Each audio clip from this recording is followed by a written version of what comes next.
Hey YouTube, Sokyo here, and nuclear weapons are pretty terrifying, particularly considering the potential chance of them being used has profoundly increased in the last 10 years compared to the previous decade before that. But how do they work? Well, first you need to understand that there are two types of nuclear bombs. The original ones, atomic bombs, and the current ones, hydrogen bombs. The original ones, such as the ones dropped in Hiroshima and Nagasaki, would have used either plutonium or uranium-238. They have this uranium or plutonium of course, and it has to go on something called critical mass, and this is called fission.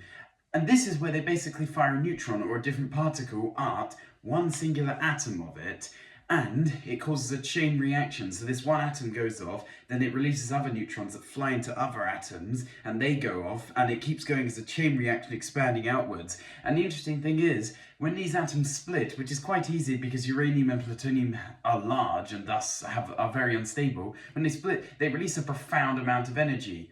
And that's the atomic bomb, even if most of an atomic bomb is wasted because most of the uranium or plutonium is blown away by the initial explosion before it can be used, on some bombs up to 90%. But those bombs are relatively weak compared to the current ones, like the bomb dropped in Nagasaki had a yield of around 21 kilotons or 21,000 tons of TNT. But something like a US B-83 nuke has a yield of over 1 megaton or 1 million tons of TNT. But how does it work? How is it so much more powerful? Well, they start with the same basic idea. You have a fission reaction at the top of it where it reaches critical mass, and so there's a chain reaction started of particles splitting and then splitting other particles, releasing huge amounts of energy. But then there's an area underneath it of hydrogen. Now you can't fission hydrogen because it's the simplest subdivision of atoms. It's just a proton and an electron. So you can't split it apart unless you break apart the atoms. But that's a whole other can of worms.